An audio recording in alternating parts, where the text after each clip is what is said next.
Morning, dear students. So, as I had asked you to read the play On the Face of It, I hope you must have read it. Now, today I have brought some excerpts from the uh, play, that is, a few dialogues which are very important to understand the character of Mr. Lamb and Derry. So, here I'll be taking up the excerpts and explaining it to you. Please pay attention. Now, the first part I have taken from the first scene. There are three scenes. If you must have gone through the play, there are three scenes in this play. From the first scene, where Derry meets Mr. Lamb after jumping into his garden, what conversation they had, I would like to you to focus on these dialogues. Mr. Lamb, nothing to be afraid of. Just a garden, just me. Derry, but I am not. I am not afraid. People are afraid of me. Mr. Lamb, why should that be? Derry, everyone is. It doesn't matter who they are, or what they say, or how they look, how they pretend. I know, I can see. Mr. Lamb, see what? Derry, what they think. Mr. Lamb, what do they think then?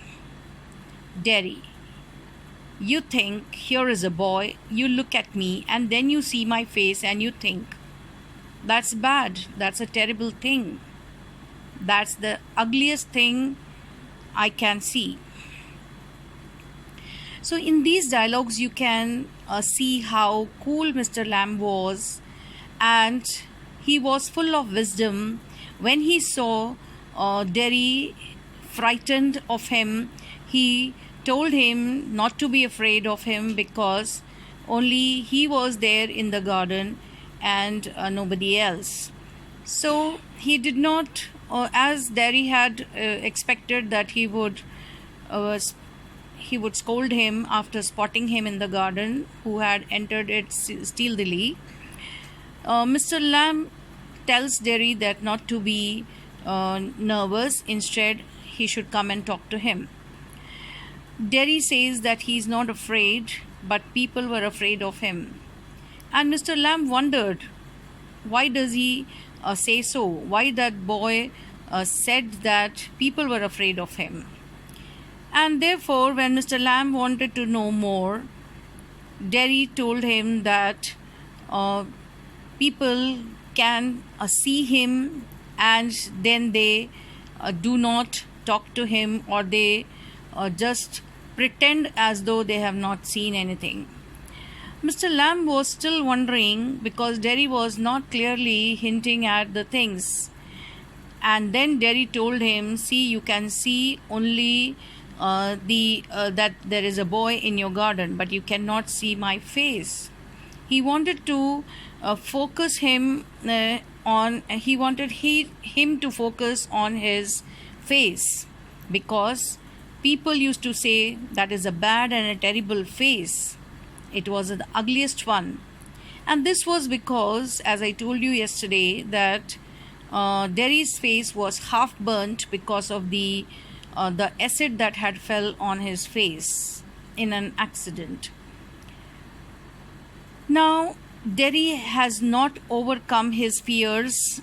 Derry is also full of a kind of negative feeling for people because when he interacted with people, people only looked at his face and they used to be either afraid of him or they used to tell him that it was a terrible face. You think, poor boy, but I am not poor. Underneath, you are afraid. Anybody would be. I am. When I look in the mirror and see it, I am afraid of me. So in these lines, you come to know that how Derry was fearful of his own face.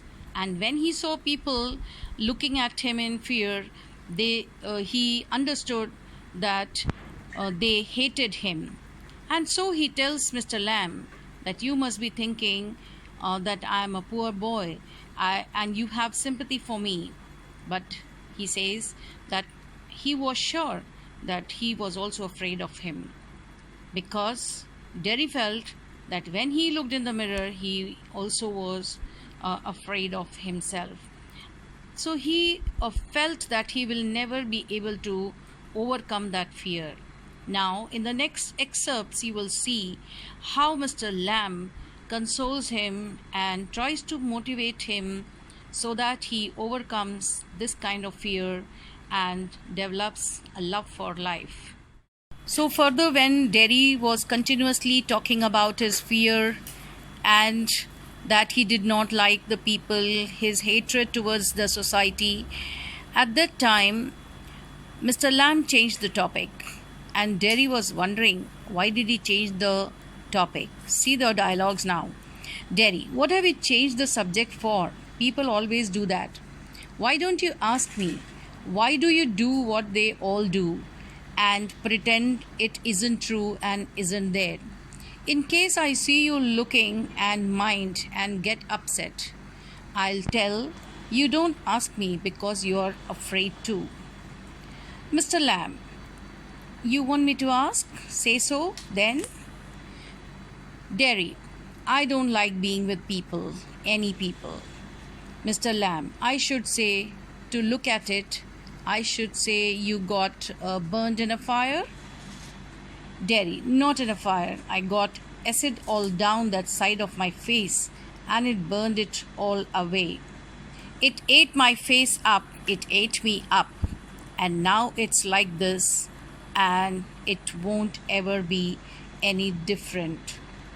So Derry tells Mr. Lamb that he should look at him and look at his face and then decide that whether his fear was a true one or not. Mr. Lamb was not very much interested, but when Derry insisted and he said that you don't want to ask about this because perhaps you are afraid of asking anything so that you do not disturb me or so that you do not insult me. But Mr. Lamb said, okay, it's okay if you want to tell me, then tell what the story is. Mr. Lamb thought that he got burned in a fire, but Derry told him that it was all acid all down that side of my face. Now, I want you to focus on the sentence from Derry's dialogue. It ate my face up, it ate me up. Now, in this line, you can understand how depressed Derry was. He's talking about not only the physical ailment or the physical burn that he had due to acid on his face, but he's talking about the hurt, the pain that he felt in his soul. It ate me up means that he lost his confidence. He lost all his interest in the people, interest in the life. And therefore, we can come to know from this that how what state of mind Derry was, and towards the end of the play you will see how the state of mind is changed because of the inspirational talk or the conversation with Mr. Lamb. Now, in this excerpt, the dialogue between Derry and Mr. Lamb, you will come to know that how Mr. Lamb is optimistic and his way of life or his way of dealing with the challenges of life was different. He was totally a different personality, different from Derry. Derry, does your leg hurt you? Mr. Lamb, tin doesn't hurt, boy. Derry, when it came off, did it? Mr. Lamb, certainly. Derry, and now, I mean, where the tin stops at the top? Mr. Lamb, now and then, in wet weather, it doesn't signify. Derry, oh, that's something else they all say. Look at all those people who are in pain and brave and never cry and never complain and don't feel sorry for themselves. Mr. Lamb, I haven't said it. Derry, and think of all those people worse off than you. think you might have been blinded or born deaf, or have to live in a wheelchair, or be a daft in your head and dribble. So here you can see the optimistic view of Mr. Lamb, and he tells Derry that it was nothing to brood over or cry over or complain about the situation that was the present situation of their life. Mr. Lamb tells him that he should think of all those people who were worse off than him, and he poses a situation before him in which he wanted Derry to imagine that if he would have been in a worse condition, he might have been blinded, or would have been born a deaf person, or would have been in the wheelchair all his life. That these were the worst conditions, or be a daft in your head, that is, a foolish or crazy muddle head person, and dribble. So in this way, you can see Mr. Lamb was trying to motivate him and wanted him to look at the positive side, and also pay attention that it was only the half face that was burnt.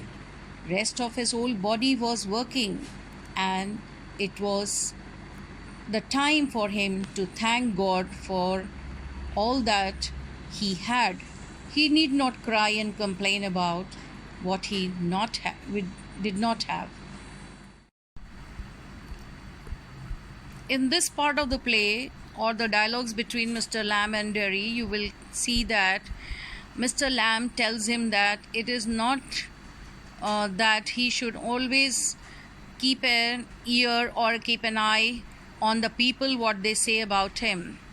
He told Derry that there were many other things to be done, and which were better than hearing such harsh words from the people who commented on his burnt face. Derry: yes, but Mr. Lamb, I have a hive of bees behind those trees over there. Some hear bees and they say bees buzz. But when you listen to bees for a long while, they hum. And hum means sing. I hear them singing, my bees. So in this dialogue, you can see that Mr. Lamb is motivating him, and he is asking him to see the better side of the life. And as he told him that everybody has their own point of view. Some feel that the bees are annoying, they only buzz. But he told Derry that when he sits in his garden, he listens to them carefully, and he feels that the bees were humming or singing.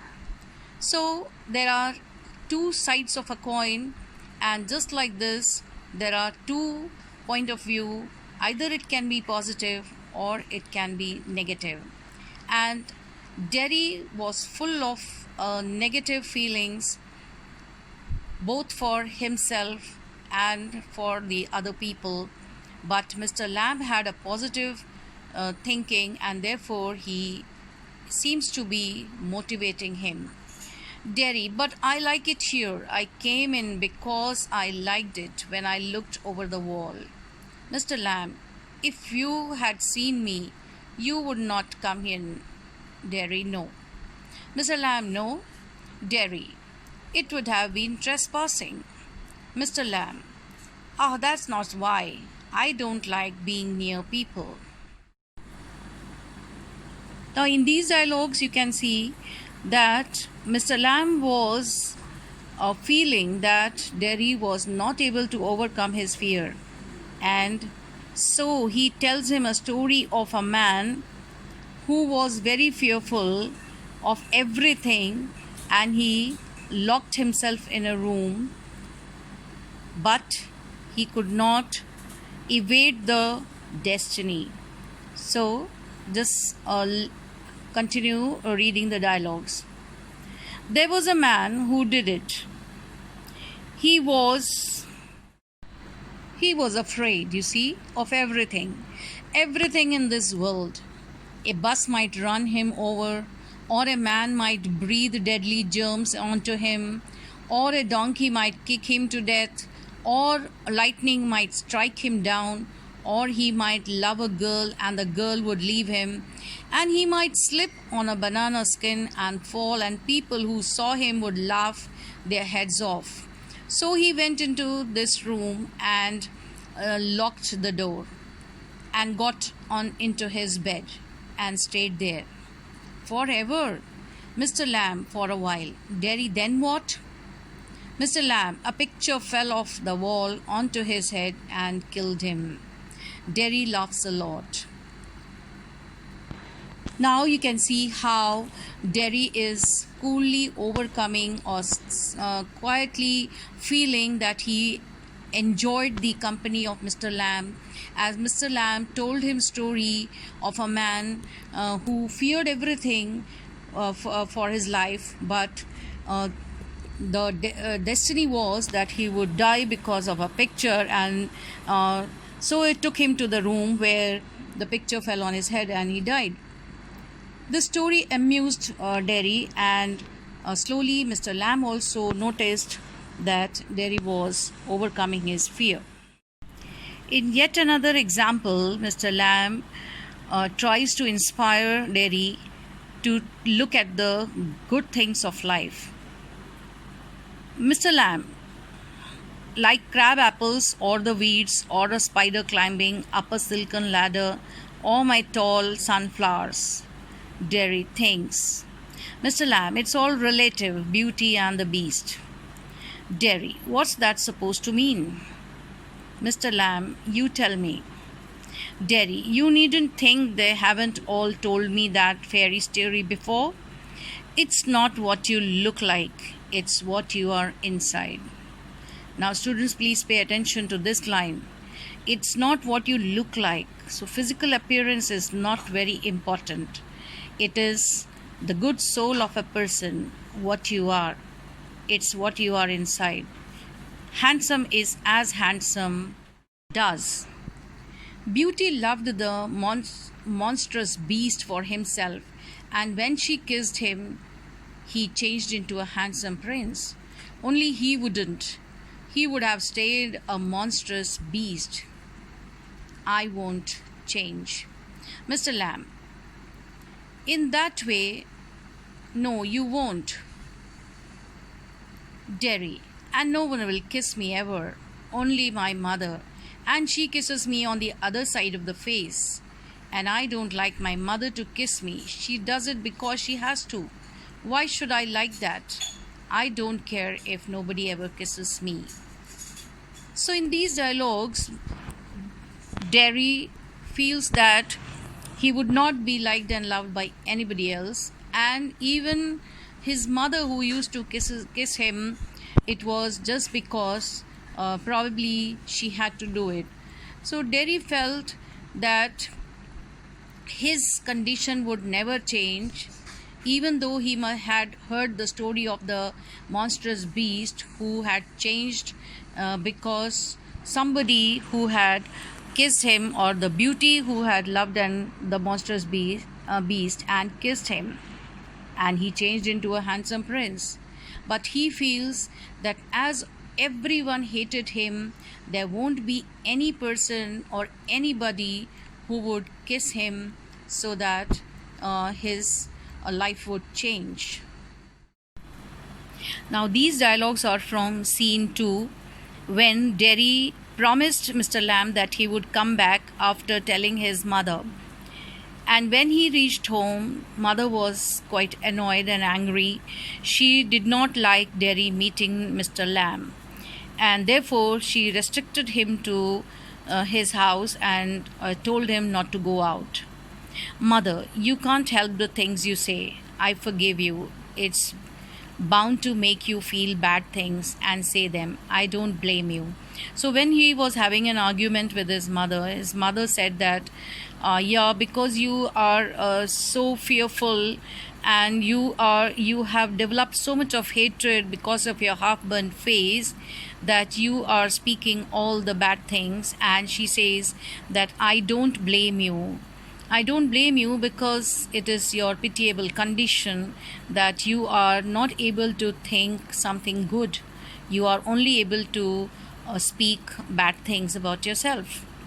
Derry, it's got nothing to do with my face, what I look like. I don't care about that, and it isn't important. So pay attention to these lines. See how Derry has finally changed. Scene 1, when he had a conversation with Mr. Lamb. Mr. Lamb motivated him so much that now he's telling his mother he is out of his fear zone, and he said to his mother that it is nothing to do with my face. That is, as Mr. Lamb had told him, that it is not the outward appearance that matters, it is the person that you are, the good things that you think of. It is not having a half burnt face or physically disabled. So Derry is telling this to his mom, and which means that he has understood what Mr. Lamb told him in a very loving manner, which even his mother could not convince him to change his attitude. Derry tells his mother, I don't care about that and it isn't important. That is, his half burnt face is not important. It's what I think and feel and what I want to see and find out and hear. So, this is the important dialogue in the play, which tells that finally Mr. Lamb was successful in changing Derry's attitude to life. And then he tells his mother that I am going back there only to help him with the crab apples, only to look at the things and listen, but I am going. So, I am going back there. Derry wanted to go to Mr. Lamb, back to him, back to his garden in very desperately. Why? Can you think of it? Yes, because he found one person in Mr. Lamb who understood his pitiable condition and who did not allow him to brood over it or cry over it, instead, who showed him the path of positivity and optimism. That is why Derry felt that Mr. Lamb was so loving and caring, and he wanted to go back to him. Mother, you will stop here. Oh no, oh no. Because if I don't go back there, I will never go anywhere in this world again. See, this is the extreme or the limit of the change that you can find in Derry. Derry has completely changed from the beginning of the play, where you find him as a fearful person, a fearful boy, or who hated everybody. Now he wants to go and see the world again, and he wanted to go back to Mr. Lamb. Now, this dialogue is from scene 3, which is the last scene when Derry goes back to Mr. Lamb. Mr. Lamb had climbed a tree and to pluck the crab apples. He felt that Derry was like any other person who only came to either sympathize or just laugh at him. Mr. Lamb, steady, that's got it, that's it, more apples fall. And again, that's it. And so Mr. Lamb is finding the apples, crab apples on the tree, and he is plucking them. He is trying to make them fall. A creak, a crash, the ladder falls back. Mr. Lamb with it thump. The branch swishes off, creaks, then silence. Derry opens the garden gate, still panting, breathing heavily, because he had run all the way back to Mr. Lamb's house. Derry, you see, I came back. So before Derry had opened the gate and entered the garden, Mr. Lamb had fallen because the ladder fell backwards, on which Mr. Lamb had climbed to pluck the crab apples. Now, this is the ending dialogue of Derry. You see, I came back.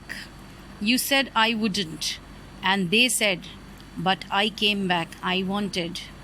They said, his mother and other people who did not want him to go to Mr. Lamb, and he told Mr. Lamb that he has come back. He stops dead. Silence. Mr. Lamb, Mister, you have. He runs through the grass, stops, kneels. Mr. Lamb, it's all right. You fell. I am here. Mr. Lamb, it's all right. So when Derry came running inside, he was calling out on Mr. Lamb, and when he finally reached Mr. Lamb where he had fallen on the grass, he knelt down before him and he wanted to tell him so many things, but Mr. Lamb was no more and there was silence. Derry cried a lot. Now, why do you think that Derry behaved in such a manner?